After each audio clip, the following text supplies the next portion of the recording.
Une des applications possibles de notre système serait de créer un cerveau artificiel. Au moment qu'on va allumer une lampe, une partie de cette énergie pourra être produite de façon propre grâce aussi à notre travail. Faire que notre voiture consomme moins d'essence. Better understanding the role that epigenetics marks play in the development and progression of cancer. Les startups ont déjà changé le monde et elles continueront à le transformer. Une startup, c'est une petite entreprise qui démarre, d'où le mot start. C'est une aventure. On a une idée et on la rend concrète.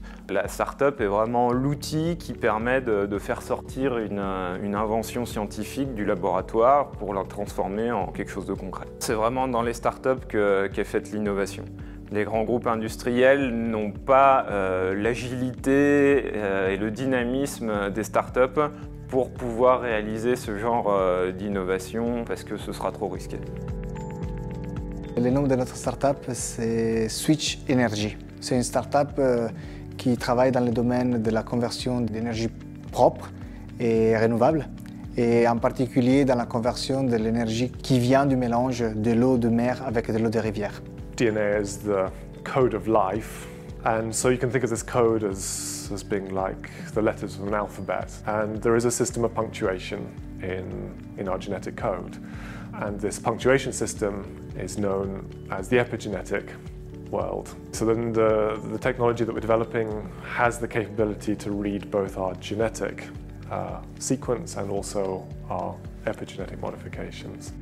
La startup s'appelle Alvéole. Elle a été créée il y a 5 ans et elle travaille pour développer des outils pour le contrôle de l'environnement de la cellule et d'une manière générale des outils pour les biologistes pour la manipulation de cellules vivantes. Notre but, c'est d'améliorer les performances des produits formulés qu'on utilise tous dans notre quotidien. On fabrique des microcapsules qui protègent les principes actifs qu'il y a dans ces produits et qui les libèrent au lieu et au moment où on en a besoin pour que le produit soit performant.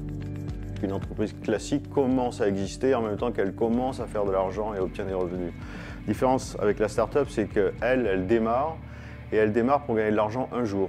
Peut-être beaucoup, peut-être pas du tout. Voilà la grande différence. Et donc c'est pour ça que ces structures sont à l'abri dans nos institutions pour que les plus performances réussissent et que celles qui réussissent pas aussi bien, eh bien elles disparaissent doucement, sans grand dégât. Cette vingtaine de startups qu'on va créer dans quelques années, cette douzaine qui existe aujourd'hui, va générer sans doute des centaines d'emplois. C'est très important pour nous que la société bénéficie des recherches et c'est tout le sens de la valorisation. Il faut comprendre cette valorisation dans un sens large, c'est-à-dire valorisation économique.